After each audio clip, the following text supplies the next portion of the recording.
السلام علیکم ورحمۃ اللہ وبرکاتہ۔ الحمد للہ رب العالمین والصلاة والسلام علی اشرف الانبیاء والمرسلین۔ اللہم لا سہل الا ما جعلتہ سہلا وانت تجعل الحزن اذا شئت سہلا یا مقلب القلوب صرف قلوبنا علی طاعتک۔ اللہم رب اشرح لی صدری ویسر لی امری واحلل عقدۃ من لسانی یفقہوا قولی۔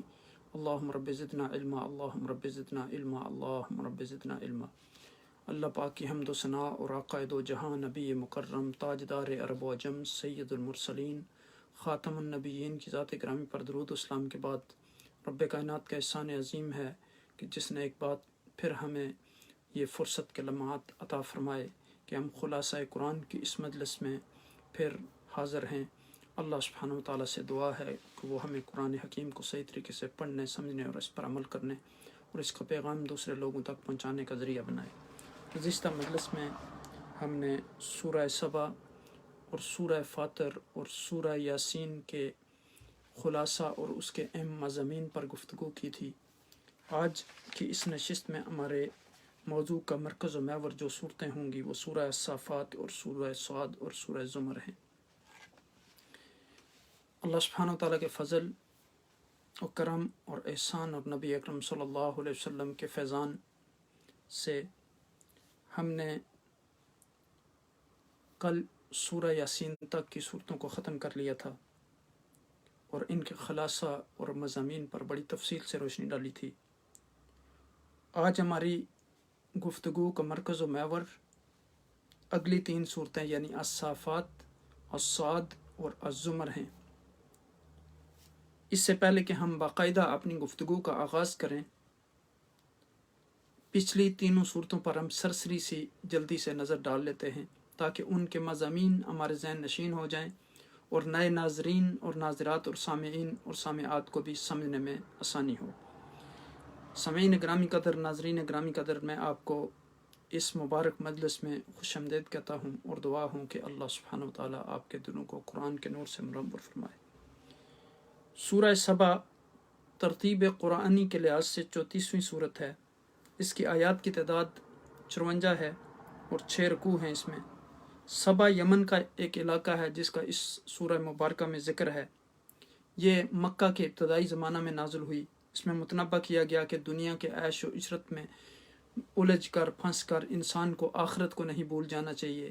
یہ دنیا عارضی زندگی ہے، اس لیے اس میں انسان کو آخرت کے لیے تیاری کرنی چاہیے، ورنہ اگر وہ اس میں الجھ کے رہ گیا اور آخرت کو بھول گیا تو اس کا انجام جو ہے وہ بہت برا ہوگا۔ پھر اس سورہ مبارکہ میں یہ حکم دیا گیا کہ ہنر اور مال و دولت اور مناصب پر انسان کو کبھی بھی اترانا نہیں چاہیے، تکبر و غرور نہیں کرنا چاہیے، فخر نہیں کرنا چاہیے۔ یہ عارضی چیزیں ہوتی ہیں اور دنیا کی یہ ساری چیزیں جو ہیں ایک دن ختم ہو جائیں گی۔ زمین اور آسمان میں جو کچھ بھی ہے وہ اللہ سبحانہ وتعالیٰ کی ملکیت ہے۔ پھر حضرت داؤد علیہ السلام اور حضرت سلیمان علیہ السلام کے جو ہیں وہ قصے بیان کیے گئے، ان کا حال بتایا گیا اور بتایا گیا کہ ان کے پاس مال و دولت تھا۔ اللہ سبحانہ وتعالیٰ نے انہیں طرح طرح کی نعمتوں سے نوازا تھا، لیکن اس مال و دولت کی فراوانی اور نعمتوں کی فراوانی کے باوجود وہ اللہ کے شکر گزار بندے تھے۔ انہوں نے اللہ کی نعمتوں کی جو ہے وہ قدردانی کی۔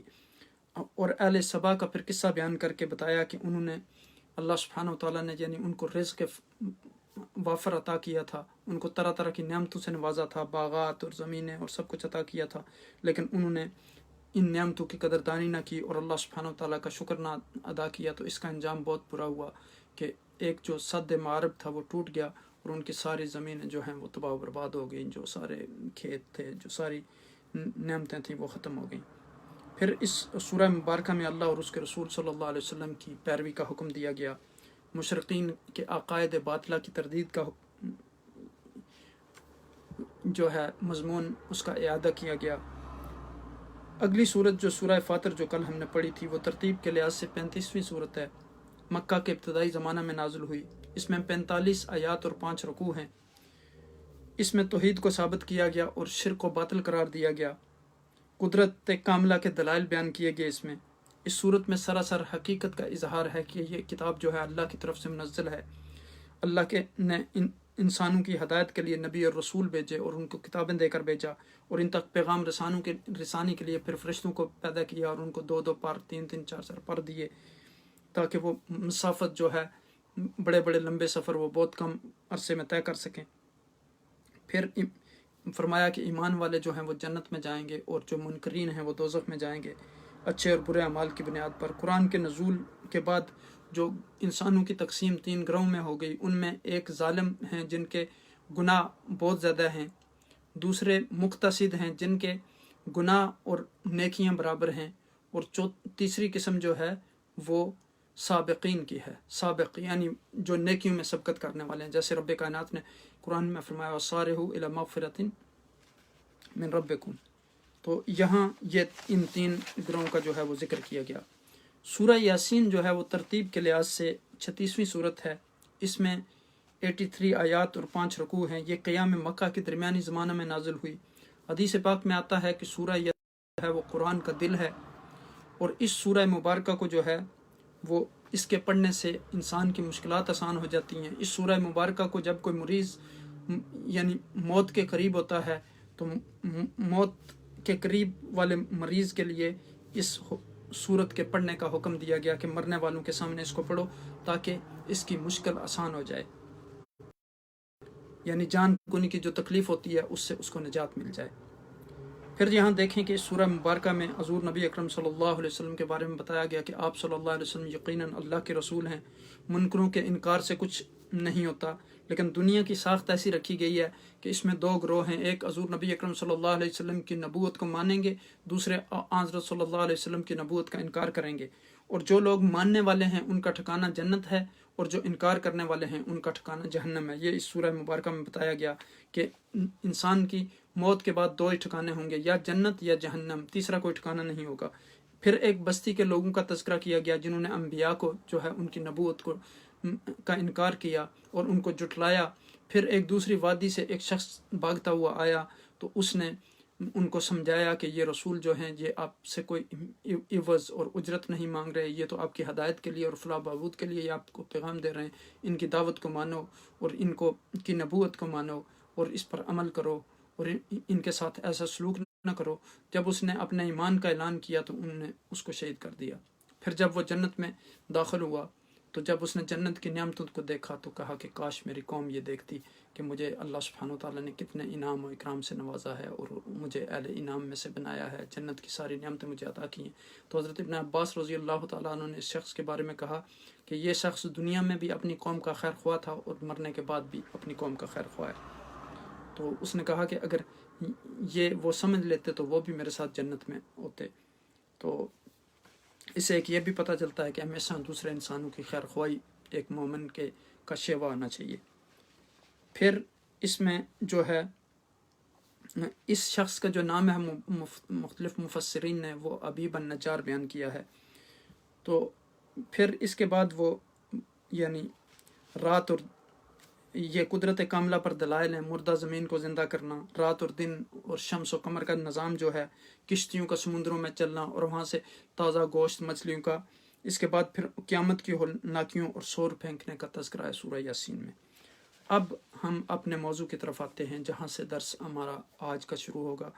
یہ میں اس لیے ہمیشہ کرتا ہوں پچھلی صورتوں کی سمری تاکہ جو نئے آنے والے لوگ ہیں ان کو بھی اس موضوع کو سمجھنے میں آسانی ہو اور ہمارے بھی اچھی طرح ذہن نشین ہو جائیں یہ موضوعات۔ اعوذ باللہ من الشیطان الرجیم، بسم اللہ الرحمن الرحیم۔ والصافات صفا فالزاجرات زجرا فالتاليات ذکرا ان الہکم لواحد رب السماوات والارض وما بینہما ورب المشارق ان زینا السماء الدنیا بزینۃ الکواکب وحفظا من كل شیطان مارد لا يسمعون الى الملأ الاعلى ويقذفون من كل جانب دحورا ولهم عذاب واصب الا من خطف الخطفة فأتبعه راكب فاستفتهم أهم أشد خلقا أم من خلقنا إن خلقناهم من طين لازب۔ صدق اللہ العظیم۔ یہ سورہ مبارکہ جو ہے یہ قرآنی صورتوں کی ترتیب کے لحاظ سے 35ویں 27 اس کا نمبر جو ہے 37واں ہے 37۔ اس میں 182 آیات ہیں اور 5 رکوع ہیں۔ اس کے کلمات کی تعداد 865 اور اس میں حروف جو ہیں 3790 ہیں، اور اس کی تلاوت پر 37,900 نیکیوں کا ثواب ملتا ہے اللہ سبحانہ تعالیٰ کے اذن سے۔ اس سورہ مبارکہ کا نزول جو ہے وہ بھی مکہ کے درمیانی حصہ کے شروع میں نازل ہوا۔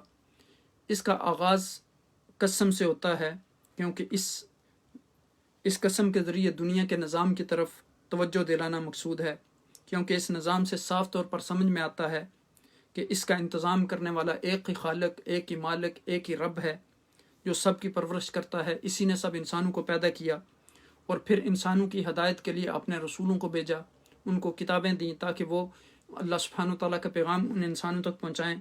وہ اپنے یعنی رسول جو بھیجے ان پر پھر اللہ سبحانہ تعالیٰ نے وہی بھیجی فرشتوں کے ذریعے، تاکہ عالم مخلوقات کی جتنی بھی قسمیں ہیں وہ اپنے اپنے مقام پر ان کے آگے جو ہے وہ صف بستہ ہیں۔ ہر ایک کے لیے الگ الگ عمل کے میدان مقرر ہیں، یعنی اللہ سبحانہ تعالیٰ کے احکامات کے مطابق وہ عمل کر رہے ہیں۔ پھر مخلوق کی ایک قسم جو رب کائنات کی ہے وہ فرشتے ہیں، جن کا کام یہ ہے کہ وہ اللہ سبحانہ تعالیٰ کے سامنے صف بستہ کھڑے رہتے ہیں، اور رب کائنات جب بھی کوئی حکم کرتے ہیں تو وہ اس کے بجا لانے کے لیے فوراً تیار رہتے ہیں، اس کی فوری تعمیل کرتے ہیں اور پھر اپنی جگہ پر پھر حاضر ہو جاتے ہیں۔ ان میں سے بعض کا کام یہ ہے کہ خبیث روحوں اور شیطانوں کو ڈانٹ ٹپٹ کر غیب کی باتیں سننے سے روکتے ہیں، تاکہ یہ وحی الہی میں کوئی غلط بات جو ہے وہ نہ ملا دیں۔ جب قرآن حکیم کے نازل ہونے کا وقت آیا تو اس کی حفاظت کا زبردست جو ہے انتظام کیا گیا۔ اس انتظام کی طرف توجہ دلا کر بتلایا گیا کہ یہ سب اللہ کی قدرت کے کارنامے ہیں، اس لیے وہی تمہارا تنہا معبود ہے، وہی تمہارا خالق و مالک ہے، اور اس کے رسول صلی اللہ علیہ وسلم کی اطاعت کرو، اس کے حکم پر چلو، ان کا کہنا مانو۔ آخر ایک دن سب کو مرنا ہے، مرنے کے بعد پھر دوبارہ زندہ کیا جائے گا اور اپنے اعمال کے مطابق جنت یا جہنم ٹھکانہ ہوگا۔ قیامت کے آنے میں کوئی شبہ نہیں، اس دن اللہ تعالیٰ کے نام ماننے والے بڑی بری حالت میں ہوں گے۔ جہنم بڑی مصیبتوں اور دکھ درد کی جگہ ہے، اور جنت جو ہے وہ آرام اور خوشی کا مقام ہے اور راحت و مسرت کا مقام ہے جو مومنین کے لیے تیار کی گئی ہے۔ انسان کو یہی سمجھانے کے لیے دنیا میں وقتاً فوقتاً اللہ سبحانہ وتعالیٰ نے اپنے رسولوں کو بھیجا اور ان کو کتابیں دیں جو ان قوموں کے لیے دستور حیات تھا، اور آخر میں قرآن کو تمام انسانیت کے لیے دستور حیات بنا کر آقا دو جہاں نبی اکرم صلی اللہ علیہ وسلم کو خاتم النبیین بنا کر بھیجا، اور اس کتاب کو آخری کتاب بنا کر بھیجا جس میں تمام کتابوں کے احکامات کو جمع کر دیا گیا، اور حضور نبی اکرم صلی اللہ علیہ وسلم کی ذات مبارکہ میں تمام معجزات کو جو ہے وہ جمع کر دیا گیا۔ پھر اب یہاں دیکھیں کہ نافرمانوں کو اللہ سبحانہ و تعالیٰ نے اللہ تعالیٰ کے عذاب سے ڈرایا، فرمانبرداروں کو انعام کی خوشخبری دی، اور رسولوں کو بھیجا تاکہ وہ اپنے اپنے زمانے میں انسانوں کو توحید کا پیغام سکھائیں۔ آخر میں حضور نبی اکرم صلی اللہ علیہ وسلم نے اس سبق کی تکمیل کی، اور قرآن حکیم میں یہی 3 باتیں توحید، رسالت اور حساب کا اچھی طرح کھول کر تمام انسانوں کو سمجھا دی گئیں۔ اس صورت میں انہی 3 اصولوں کو نئے طریقے سے کھول کر سمجھایا گیا کہ ان باتوں کو ہنسی کھیل اور تماشا نہ سمجھو، اور اللہ تعالیٰ کی باتوں کے ساتھ گستاخی مت کرو۔ نافرمانوں کے لیے اس کا عذاب یقینی ہے، جب تک وہ نہ آئے تمہیں مہلت ہے، اس سے بچنے کے لیے تدبیر کر لو۔ اب یہاں دیکھیں کہ اس صورت میں بتایا گیا کہ آقا دو جہاں نبی اکرم صلی اللہ علیہ وسلم کی اطاعت کرو۔ یہاں دیکھیں کہ اس صورت کا آغاز جہاں سے ہوتا ہے والصافات صفا، قسم ہے قطار در قطار صف بستہ جماعتوں کی، فالزاجرات زجران، پھر بادلوں کو کھینچ کر لے جانے والی یا برائیوں پر سختیوں سے جھڑکنے والی جماعتوں کی، فالتالیات ذکرا، پھر ذکر الہی یا قرآن مجید کی تلاوت کرنے والی جماعتوں کی، ان الہکم لواحد، بے شک تمہارا معبود ایک اللہ ہے، رب السماوات والارض وما بینہما ورب المشارق، جو آسمانوں اور زمین اور جو مخلوق ان دونوں کے درمیان ہے اس کا رب ہے، اور طلوع آفتاب کے مقامات کا رب ہے۔ ان زینا السماء الدنیا بزینت القواکب، بے شک ہم نے آسمان دنیا یعنی پہلے کرہ سماوی کو ستاروں اور سیاروں کی زینت سے آراستہ کیا، وحفظا من کل شیطان مارد، انہیں ہر سرکش شیطان سے محفوظ بنایا، لا یسمعون الی ملأ الاعلی، وہ شیاطین عالم بالا کی طرف کان نہیں لگاتے، ویقذفون من کل جانب، اور ان پر ہر طرف سے انگارے پھینکے جاتے ہیں، پھر فرمایا کہ دہورن ولہم عذاب واسب، ان کو بگانے کے لیے ان کے لیے دائمی عذاب ہے، الا من خطف الخطفۃ فاتبعہ شہاب ثاقب، مگر جو شیطان ایک بار جبٹ کر فرشتوں کی کوئی بات اچک لے تو چمکتا ہوا انگارہ جو ہے اس کے پیچھے لگ جاتا ہے۔ فاستفتہم اہم اشد خلقا ام من خلقنا، ان سے پوچھئے کیا یہ لوگ تخلیق کیے جانے میں زیادہ سخت اور مشکل ہیں یا وہ چیزیں جنہیں ہم نے تخلیق کیا؟ ان خلقناہم من طین، ان کو ہم نے مٹی سے پیدا کیا۔ تخلیق فرمایا بے شک تین لازب، بے شک ہم نے ان لوگوں کو چپکنے والے گارے سے پیدا فرمایا۔ تو اب یہاں دیکھیں کہ اس سورہ مبارکہ میں جو ہے یہ تذکرہ کیا گیا کہ مسائل توحید کو مختلف انداز میں بیان کیا گیا۔ سورہ صفات کی ابتدا ان ملائکہ کے ذکر سے جو عبادت اور تسبیح میں مصروف رہتے ہیں، اس کے بعد جنات کے بارے میں بتایا گیا کہ جب وہ چوری چھپے ملائے اعلیٰ کی خبریں سننے کی کوشش کرتے ہیں تو شہاب ثاقب جو ہے ان کا تعاقب کرتے ہیں اور انہیں پھر وہ مار بگاتے ہیں۔ پھر یہاں دیکھیں کہ اس سورہ مبارکہ میں جو ہے سورہ صافات میں باس اور حساب و جزا کے مسئلہ سے باس کرتی ہے اور بتاتی ہے کہ باس بعد الموت کے بارے میں مشرقین کا بڑا عجیب موقف تھا۔ وہ کہتے تھے کہ یہ انسان جو ہڈیاں بالکل اس کی مٹی میں مل جائیں گی اور بالکل ختم ہو جائے گا، تو یہ کیسے ہو سکتا ہے کہ یہ دوبارہ اس کو زندہ کیا جائے گا اور پھر اس کو زندگی عطا کی جائے گی، اور یہ جو ہڈیوں کے چورا چورا ہونے اور خاک میں مل جانے کے بعد انسان دوبارہ زندہ ہو جائے گا۔ اللہ تعالیٰ فرماتے ہیں کہ یہ کام رب کائنات کے لیے کوئی مشکل نہیں بلکہ ناممکن محسوس ہوتا ہے۔ وہ اللہ کے لیے کچھ بھی، یہ ان مشرکین کے لیے جو ناممکن ہے اللہ کے لیے وہ کچھ بھی مشکل نہیں ہے، اللہ کے لیے آسان ہے۔ اللہ تو صرف اتنا کہتے ہیں کن فیکون، کہ ہو جا تو ہو جاتا ہے۔ تو پھر جب اسرافیل تیسری بار سور پھونکیں گے اس کا اس صورت میں تذکرہ کیا گیا کہ سب اپنی قبروں سے نکل کے کھڑے ہو جائیں گے، پھر وہی بڑی حسرت اور ندامت کے ساتھ کہیں گے کہ یہ اب اعمال کی جزا کا دن جس کا ہم مذاق اڑایا کرتے تھے۔ پھر انہیں دوزخ میں ڈال دیا جائے گا، وہاں آپس میں جھگڑیں گے اور ایک دوسرے کو اپنی گمراہی کا مورد الزام ٹھہرائیں گے۔ دوزیوں کی بامی لان تان کے علاوہ یہ صورت جنتیوں کا آپس میں مکالمہ جو ہے وہ بھی بیان کرتی ہے اور ہمیں سناتی ہے۔ جب انہیں ہر طرح کی نعمتوں سے مالا مال کر دیا جائے گا، نہال کر دیا جائے گا، اور عزت و راحت کے تخت پر شہزادوں سے بھی اچھی طرح وہ بیٹھے ہوئے ہوں گے، اور عزت اور راحت کے ساتھ کروڑوں گنا زیادہ خوشی اور راحت کے ساتھ وہ بیٹھے ہوئے ہوں گے، تو اپنے ماضی کو یاد کریں گے۔ ان میں سے کہے گا کہ میرا ایک دوست ہوتا تھا، میرا ایک عام نشین ہوتا تھا، جب میں اس کو دعوت دیتا تھا تو وہ اس دعوت کو جھٹلا دیتا تھا کہ مرنے کے بعد دوبارہ زندگی ہوگی، اور آج وہ دوزخ میں ہے۔ پھر وہ آگے بڑھ کے اس کو دیکھتا ہے کہ وہ دوزخ میں اس کو عذاب مل رہا ہوتا ہے، کہ وہ کہتا ہے کہ بھلا یہ کیسے ممکن ہے، جب ہم مر کر مٹی اور ہڈیاں ہو جائیں تو ہمیں دوبارہ زندہ کر دیا جائے گا، جو اس کا دوست تھا۔ تو ہم سے زندگی بھر کے اعمال کا حساب لیا جائے گا، پھر کسی کو جزا اور سزا دی جائے گی۔ تو یہ باتیں میری سمجھ میں نہیں آتی، نہ جانے تم کیوں ایسی خلاف عقل باتوں پر یقین رکھتے ہو۔ یعنی وہ دوست اس کو مومن کو کہتا تھا جو کافر تھا۔ تو اتنے میں وہ خود جان کر دیکھے گا کہ وہ اپنے عقل پرست اور منکر آخر دوست کو دوزخ میں کے وسط میں جلتا ہوا دیکھے گا، تو اس سے کہے گا اللہ کی قسم تو مجھے ہلاک کر چکا تھا، اور اگر میرے پروردگار کی مہربانی نہ ہوتی تو میں بھی ان میں ہوتا جو عذاب میں حاضر کیے گئے۔ اعاذنا اللہ من نار جہنم۔ اس کے بعد یہ سورت بعض انبیاء کرام کے قصص سے باس کرتی ہے۔ ان میں پہلا قصہ جو ہے وہ شیخ الانبیاء حضرت نوح علیہ السلام کا ہے، جن کی قوم نے انہیں جھٹلایا تو جھٹلانے والوں کو جو ہے وہ غرق کر دیا گیا۔ پھر مخلوق کی جو ایک قسم ہے وہ فرشتہ ہے، جن کا کام یہ ہے کہ وہ اللہ سبحانہ وتعالیٰ کے آگے ہمیشہ صف بستہ کھڑے رہتے ہیں۔ پھر دوسرا قصہ جو اس میں ہے وہ حضرت ابراہیم خلیل اللہ علیہ السلام کا ہے، جو 2 مرحلوں میں بیان ہوا۔ پہلے مرحلہ میں ان کی دعوت توحید کا بیان ہے کہ انہوں نے اپنے والد اور اپنی قوم کو کیسے ایمان کی دعوت دی، کیسے ان کے سالانہ جشن میں شرکت سے معذوری ظاہر کی، کیسے ان کے بتوں کو 2 ہاتھ کیے، مشرکین نے انہیں زندہ جلا ڈالنے کے لیے کیا تدبیر اختیار کی، اور انہیں کیسے اللہ سبحانہ وتعالیٰ نے بچایا۔ اللہ سبحانہ وتعالیٰ نے فرمایا کونی یا نار بردم وسلام علی ابراہیم، اے آگ میرے ابراہیم کے لیے سلامتی والی بن جا۔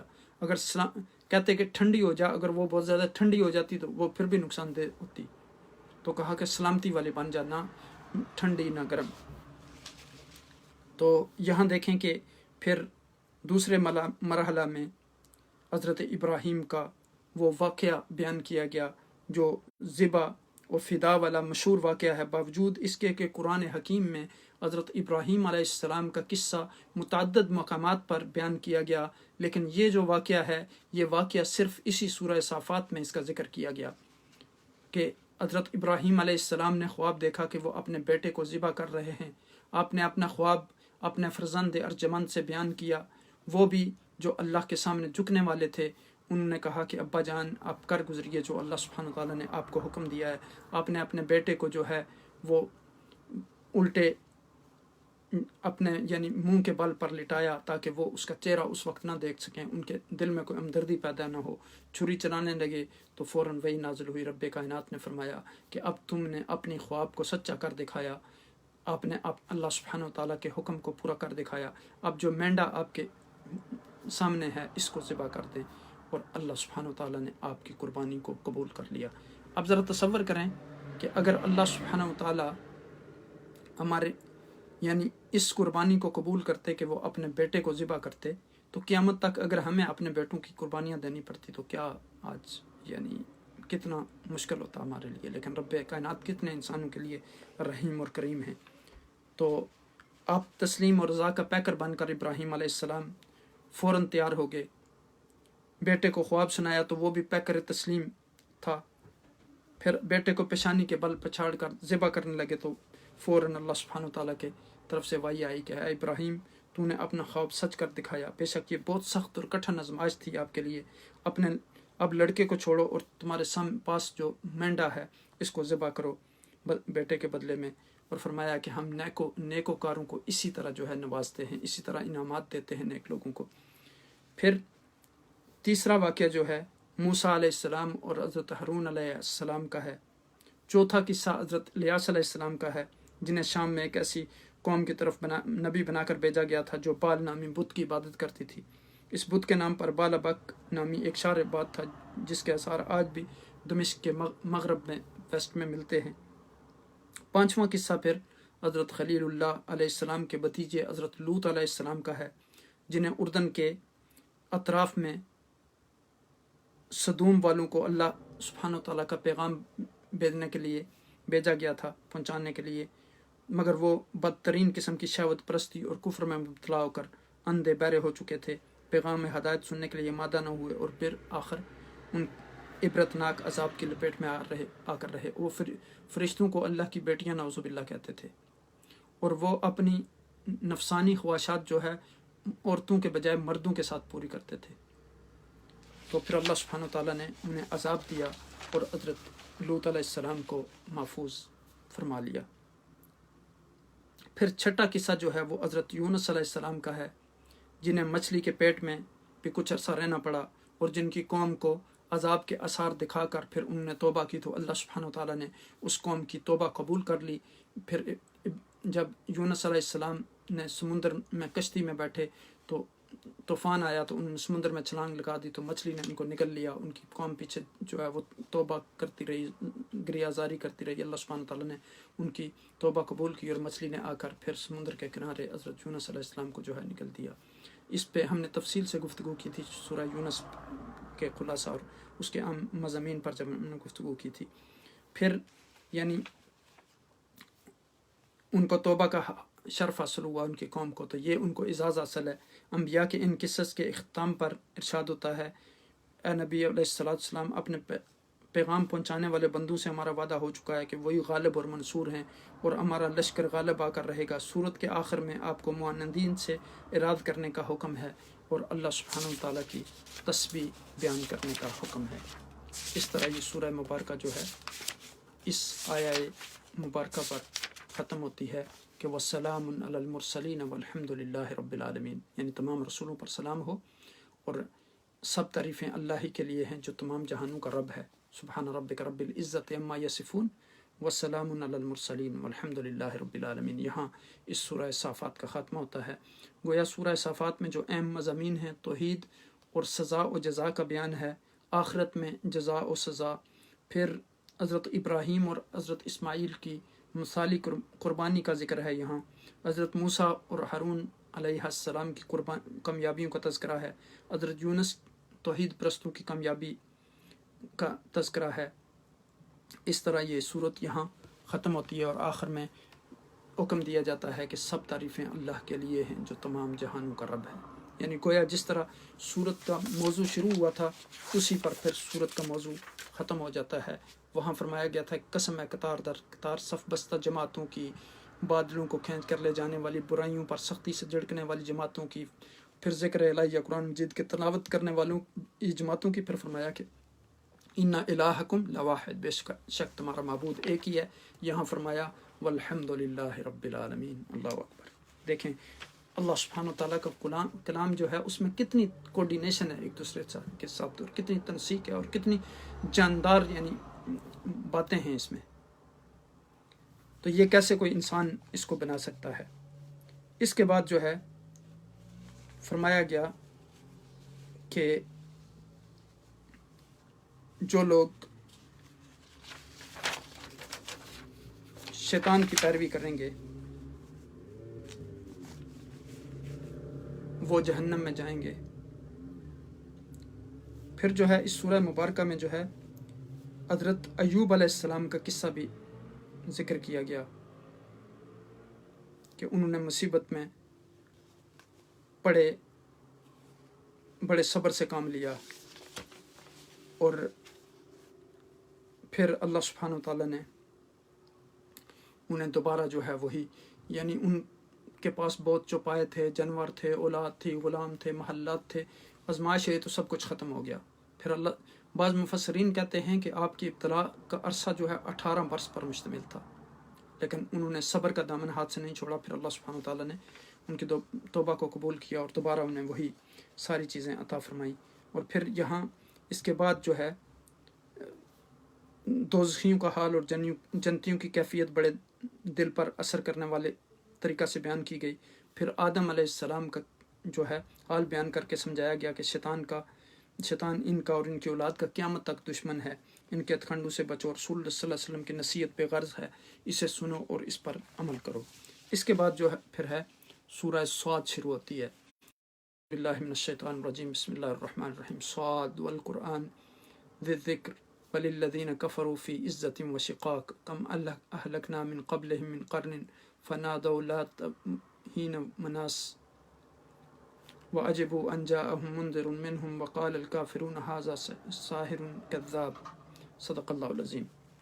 یہاں دیکھیں کہ اس سورہ مبارکہ میں انسان سے کہا گیا ہے کہ ہمارے رسول صلی اللہ علیہ وسلم کو سچا مانو اور قرآن کریم کو نصیحت اور ذکر کا خزانہ سمجھو، ان کی باتوں کی طرف متوجہ نہ ہونا اور اس قرآن کو نصیحت اور ذکر کی کتاب نہ ماننا اور اس سے بے رخی اختیار کرنا، یہ جو ہے یہ انتہائی تباہی و بربادی کا سبب بنے گی ان لوگوں کے لیے جو اس کا انکار کرتے ہیں۔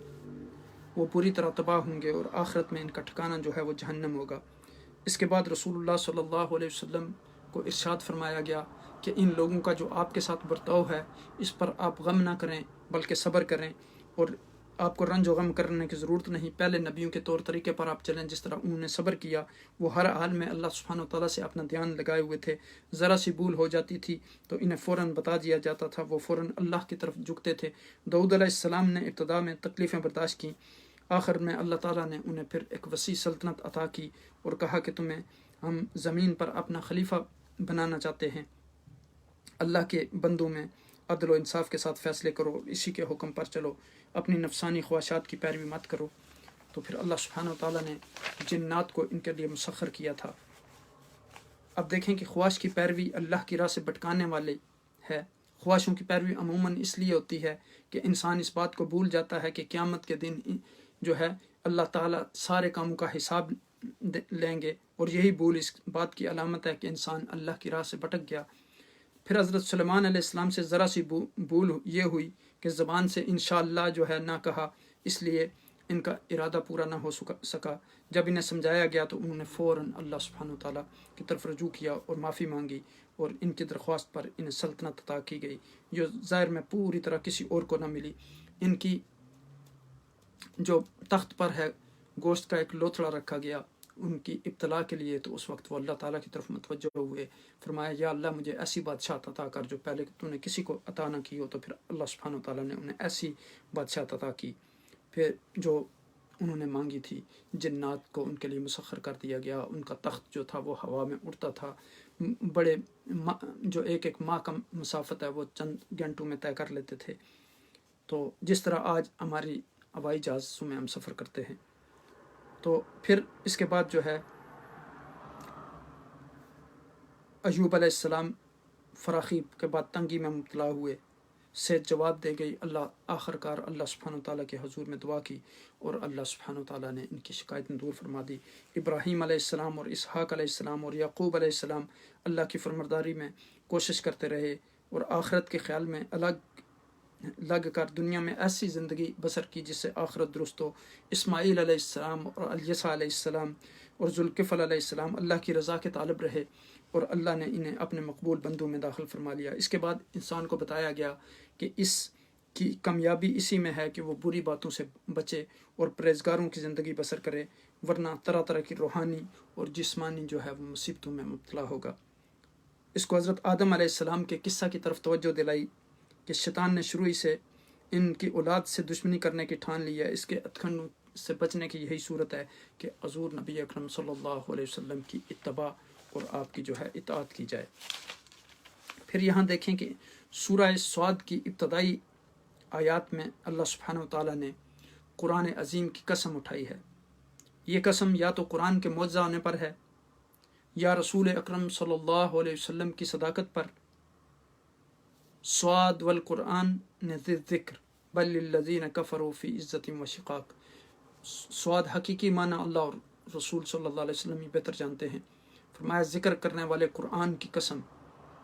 پھر فرمایا بلکہ کافر لوگ ناحق حمیت و تکبر میں ہیں اور ہمارے نبی صلی اللہ علیہ وسلم کی مخالفت اور عداوت میں مبتلا ہیں۔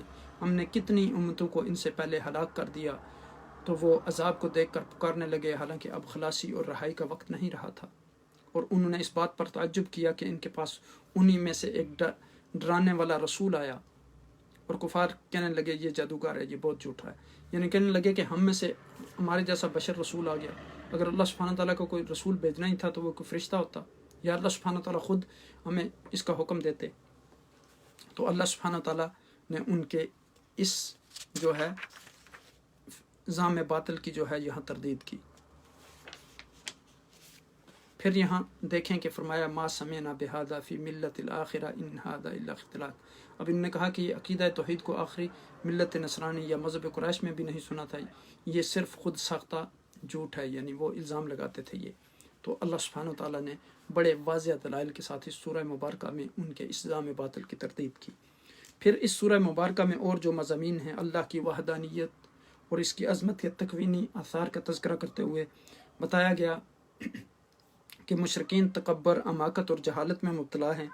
انہیں تعجب ہوتا ہے کہ انہیں سمجھانے اور ڈرانے کے لیے ایسا رسول انہی میں سے کیسے آ گیا جو بشر ہے، جو کھاتا پیتا ہے، جو بازاروں میں چلتا پھرتا ہے، تو انسان نبی بن کر کیسے آیا؟ اور یہ کہ ہم نے 9 مختلف شعبوں کے لیے مختلف خدا تجویز کر رکھے تھے، جبکہ اس نبی کا خیال یہ ہے کہ تمام انسانوں اور کائنات کا ایک ہی الہ ہے، ایک ہی خالق ہے، ایک ہی مالک ہے، ایک ہی رازق ہے۔ تو پورے نظام کے لیے مختلف خدا انہوں نے تجویز کیے ہوئے تھے، ہر ایک چیز کے لیے ایک خدا تھا۔ تو اب حضور نبی اکرم صلی اللہ علیہ وسلم نے ان کو یہ دعوت دی کہ اللہ ایک ہے، خالق ایک ہے، مالک ایک ہے، رازق ایک ہے، وہی ایک اب ہے جو عبادت کے لائق ہے۔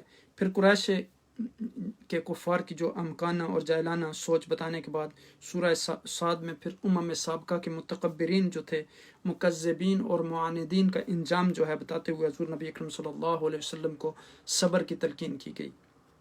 دوسری طرف حضرت داؤد علیہ السلام کو یاد کرنے کا حکم ہے، جنہیں اللہ تعالیٰ نے ظاہری اور باطنی اور دینی اور دنیاوی قوت سے نوازا تھا۔ وہ ایک دن روزہ رکھتے اور ایک دن افطار کرتے، نصف رات کو سوتے اور نصف رات اللہ سبحانہ تعالیٰ کی عبادت کرتے۔ وسیع سلطنت کے بادشاہ بھی تھے اور جلیل القدر نبی بھی تھے۔ انہیں ذکر کرنے والا دل اللہ سبحانہ تعالیٰ نے عطا کیا، شکر کرنے والی زبان اور سیر طاری کر دینے والی آواز آپ کو عطا ہوئی تھی۔ داؤد لہنی جو ہے، داؤدی جو ہے وہ مشہور ہے۔ آپ کے بارے میں آتا ہے کہ جب آپ زبور کی تلاوت کرتے تو پرندے فضا میں رک جاتے، اور جب آپ حمد باری تعالیٰ میں رطب اللسان ہوتے تو پہاڑ بھی آپ کے ساتھ مصروف حمد ہو جاتے تھے۔ حضرت داؤد علیہ السلام کے ساتھ ان کے بیٹے حضرت سلیمان علیہ السلام کا بھی ذکر خیر کیا گیا۔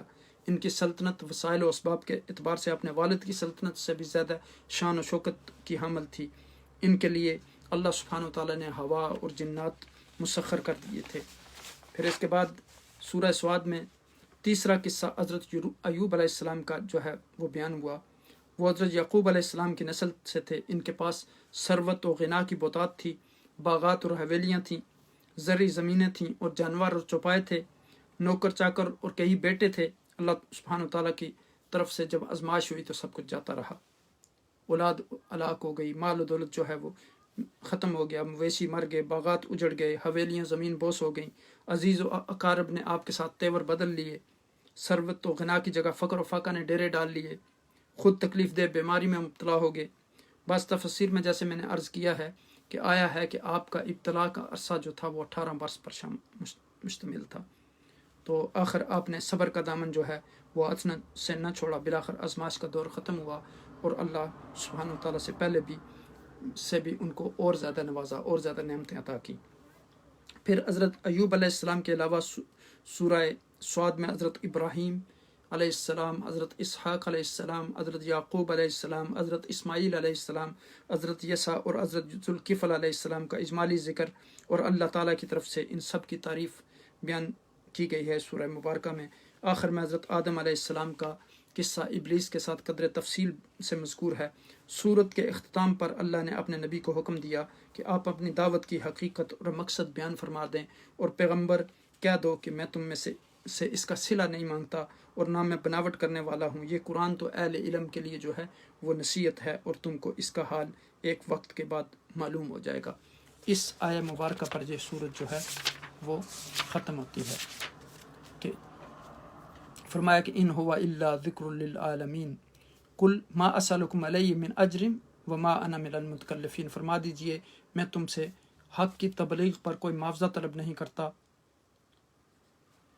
اور نہ میں تکلف کرنے والوں میں سے ہوں۔ ان ہوا الا ذکر للعالمین، یہ قرآن تو سارے جہان والوں کے لیے نصیحت ہے۔ وَلَتَعْلَمُنَّ نَبَأَهُ بَعْدَ حِینٍ، اور تم میں تھوڑے ہی وقت کے بعد خود اس کا جو ہے حال معلوم ہو جائے گا۔ یہ جو تم سارے اعمال کرتے ہو اس کا جب نتیجہ بھگتنا پڑے گا تو تمہیں پتہ چل جائے گا۔ یعنی اس سورہ مبارکہ میں سورہ سعد میں بتایا گیا کہ قرآن جیسی کتاب نصیحت کے منکر ان کا انجام انتہائی برا ہوگا۔ پھر حضرت داؤد علیہ السلام کی زندگی کی مثال اس میں دی گئی، حضرت سلیمان علیہ السلام کی زندگی سے مثال، پھر حضرت ایوب علیہ السلام کی زندگی سے مثال، پھر قصہ آدم و ابلیس بیان کیا گیا، اور اس پر یہاں یہ سورہ مبارکہ جو ہے وہ ختم ہوئی۔ اس کے بعد جو ہے اگلی سورت وہ پھر شروع ہوتی ہے سورہ زمر۔ سورہ زمر جو ہے وہ یہاں سے اس کا آغاز ہوتا ہے، اعوذ باللہ من الشیطان الرجیم، بسم اللہ الرحمن الرحیم، تنزیل الکتاب من اللہ العزیز الحکیم، ان انزلنا الیک الکتاب بالحق فاعبدوا اللہ مخلصا له الدین الا للہ الدین الخالص والذین اتخذوا من دونه اولیاء ما نعبدهم الا لیقربونا الی اللہ زلفی ان اللہ یحکم بینہم فیما هم فیہ یختلفون ان اللہ لا یہدی من هو کاذب کفار۔ صدق اللہ العظیم۔ تو یہاں اس سورہ مبارکہ کا آغاز ہوتا ہے سورہ زمر کا۔ تو یہاں آپ دیکھیں کہ اس سورت میں بھی جو ہے شروع میں ہی یعنی اس کتاب کے اتارنے کے بارے میں بیان کیا گیا کہ جو بڑی عزت والا اور بڑی حکمت والا رب کائنات ہے اس نے اس کتاب کو اتارا۔ تو یہ سورہ ترتیب کے لحاظ سے یہ سورہ مبارکہ قرآنی ترتیب کے لحاظ سے 39ویں سورت ہے 39، اور اس میں 75 آیات اور 8 رکوع ہیں۔ یہ سورہ مکہ کے درمیانی زمانے میں نازل ہوئی۔ اس کے کلمات کی تعداد جو ہے وہ 1177 اور حروف کی تعداد 47,000، حروف کی تعداد 4741 ہے، اور اس کی سورہ کی تلاوت پر اذن ربانی سے 47,140 نیکیوں کا اجر و ثواب ملتا ہے۔ تو اس طرح اگر اس سورہ مبارکہ میں آپ غور کریں تو اس صورت میں حضور نبی اکرم صلی اللہ علیہ وسلم کے ذریعے انسان کو سکھایا جا رہا ہے کہ ہر طرف سے منہ موڑ کر اللہ سبحانہ و تعالیٰ کی طرف جھکو، خالص بندگی اسی کی کرو، زمین و آسمان کی پیدائش، دن رات کا باقاعدہ ایک دوسرے کے پیچھے آتے رہنا، سورج اور چاند کی گردش، حیوانات اور انسان کی پیدائش، اس کا طریقہ، یہ سب اللہ سبحانہ و تعالیٰ کی قدرت کی نشانیاں ہیں اور اس پر دلیل ہیں اور اسے ظاہر کر رہی ہیں۔ پھر فرمایا کہ پھر اس کو نہ ماننے کے کیا معنی ہیں؟ جب آسمان اس نے پیدا کیا، سورج اس نے پیدا کیا، ستارے اس نے بنائے، کائنات کی ہر چیز کو اس نے تخلیق کیا، وہی تمہیں رزق دیتا ہے، تو پھر کوئی لاجک نہیں ہے کہ اس کو رب نہ مانا جائے۔ پھر اس نے انسان کی ہدایت کے لیے قرآن حکیم کو نازل کیا، اگر خود نہیں سوچتا تو اس قرآن کے بتانے سے ہی اللہ کو مانو اور اس کو ایک جانو، سنو، وہ بڑی قوت والا ہے، وہ دانا و بینا ہے۔ اس لیے اس کا کلام یعنی قرآن زور و قوت اور علم و حکمت کا خزانہ ہے، اس کے ماننے والے سب سے زبردست رہیں گے اور علم و عقل سے بھی وہی مالا مال ہوں گے۔ انسان کی بھلائی صرف اسی میں ہے کہ وہ اس کے حکموں پر عمل کرے اور دنیا میں پرہیزگاری کی زندگی بسر کرے، اللہ تعالیٰ کی اطاعت میں ہر وقت جو ہے وہ سرگرم عمل رہے۔ نیک لوگوں کا انجام جو ہے دنیا اور آخرت دونوں میں اچھا ہوگا، اور صبر کے ساتھ اللہ کی بندگی اور اطاعت میں لگے رہنے والے لوگ بے شمار انعامات کے مستحق ہوں گے۔ ان کو یقیناً جنت میں بڑے آرام اور راحت و مسرت کی زندگی نصیب ہوگی، لیکن اللہ سے منہ موڑنے والے جو ہیں ان کا ٹھکانہ جہنم ہے، اور پھر ان کو وہاں طرح طرح کا عذاب دیا جائے گا۔ یہاں انسانوں کو بتلایا گیا کہ اللہ کو ماننا اور اس کا فرمانبردار بن کر رہنا کچھ ایسا مشکل کام نہیں جس سے وہ کتراتے ہیں۔ اسلام کی باتیں جب سمجھ میں آنے لگتی ہیں تو پھر اس میں ایسا جی لگتا ہے کہ پھر اس کو چھوڑنے کا جی نہیں چاہتا۔ پھر آپ دیکھیں کہ وہ جادوگر جن کو موسیٰ علیہ السلام پر غلبے کے لیے بلایا گیا تھا، جب ان کو حقیقت سمجھ آ گئی تو اب فرعون ان کو کہتا تھا کہ سولی پر چڑھاؤں گا، قتل کر دوں گا، تو وہ کہتے تھے کہ نہیں، اب ایمان کی اپنی لذت ہے۔ ایمان کی لذت سیدنا بلال رضی اللہ تعالیٰ عنہ سے پوچھیے، مصعب اور عمار رضی اللہ تعالیٰ عنہ سے پوچھیے، حضرت یاسر سے پوچھیے جنہیں حضور نبی اکرم صلی اللہ علیہ وسلم یہ ارشاد فرماتے تھے، صبرن یا آل یاسر ان موعدکم الجنہ، آپ صبر کریں، آپ کا وعدہ تو اللہ سبحانہ تعالیٰ نے آپ سے کیا ہوا ہے جنت کا۔ اب دیکھیں کہ ان صحابہ کرام کی یعنی تکلیفوں اور مشقتوں کو ذرا سامنے رکھیں جنہوں نے دین کے لیے اتنی مشکلات اٹھائیں۔ آج ہم دین کے لیے کیا کر رہے ہیں؟ اب دیکھیں کہ تپتی ریت پر لٹایا گیا، پتھروں سے ان کی کھال کو یعنی تپتے ہوئے پتھروں سے وہ ان کی کھالوں پر رکھا گیا، لیکن پھر بھی وہ احد احد اور الصمد صمد کی آوازیں لگاتے رہے۔ تو اس لیے یہ دنیا ہمارے لیے دارالعمل ہے۔ اللہ سبحانہ و تعالیٰ نے ہمیں فرصت عطا کی ہے کہ ہم اپنی اصلاح کر لیں، پھر قیامت کے دن ہمیں اصلاح کا کوئی موقع نہیں ملے گا۔ پھر دیکھیں کہ قرآن مجید کا یعنی فرمایا گیا کہ جب دل پر اثر ہو جائے گا تو سارے جھگڑے ختم ہو جائیں گے۔ پھر دیکھیں کہ قرآن تو اگر کافروں کے دلوں پر بھی اثر کرتا تھا، وہ بھی سننے کے لیے چھپ چھپ کر آ کر سنتے تھے، تو ایک مومن کے دل پر جب قرآن اثر کر جائے تو پھر اس کی یعنی محبت کا قرآن کے ساتھ اور ایمان کے ساتھ عالم کیا ہوگا۔ پھر یہاں فرمایا کہ موت کا آنا ضروری ہے، دنیا کی اس لگژری لائف میں زیب و زینت اور آسائش میں نہ الجھ کر رہیں اور آخرت کو نہ بھول جائیں، ورنہ انجام جو ہے وہ بہت برا ہوگا۔ اور پھر فرمایا کہ اللہ تعالیٰ کی رحمت سے مایوس نہ ہوں، اللہ کی طرف رجوع کر کے دیکھو تو کہ تمہیں کیسا اطمینان اور سکون ملے گا۔ الا بذکر اللہ تطمئن القلوب، بے شک اللہ کے ذکر میں اطمینان اور سکون ہے، نہ دنیا سے، نہ دولت سے، نہ گھر آباد کرنے سے تسلی دل کو ہوتی ہے، خدا کو یاد کرنے سے۔ اس کی رحمت وسیع ہے، وہ گناہوں کے بخشنے والا ہے۔ پھر نیک لوگ جو ہیں وہ جنت میں جائیں گے اور بدکار لوگوں کا ٹھکانہ جہنم ہوگا۔ پھر اس صورت کا جو حاصل ہے وہ یہ ہے کہ اللہ کے بندو، یہ کتاب مقدس قرآن حکیم اللہ کی بھیجی ہوئی کتاب ہے، وہ سب سے زیادہ طاقت اور قوت والا ہے اور ہر چیز کی حقیقت سے وہ واقف ہے اور ہر مصلحت اور بہتری کا جاننے والا ہے۔ اسی کے آگے جھکو، اسی کی عبادت کرو، اسی کے سامنے ہاتھ باندھ کر کھڑے ہو جاؤ، اسی کو اپنا خالق اور مالک مانو، اسی کو رازق مانو۔ اور پھر فرمایا کہ اس کا اپنے ہر بندے سے براہ راست تعلق ہے، اور ان کی طرف نظر رکھنے والے اس کے شکر گزار بندے، وہ انہیں سیدھا راستہ جو ہے نہیں دکھاتا، وہ اکیلا سب پر غالب ہے۔ اسی نے اپنی قدرت سے آسمان اور زمین بنائے، سورج اور چاند کو اپنے اپنے کام میں لگایا، انسان کو ایک ہی اصل یعنی مرد اور عورت سے جو ہے اس کی شکل میں پیدا کیا، پھر اس کے فائدے کے لیے 8 قسم کے جانوروں کے جوڑے بنائے، اور وہ اپنے شکر گزار بندوں سے راضی اور منکروں سے جو ہے وہ بیزار ہے۔ انسان کی عجیب حالت ہے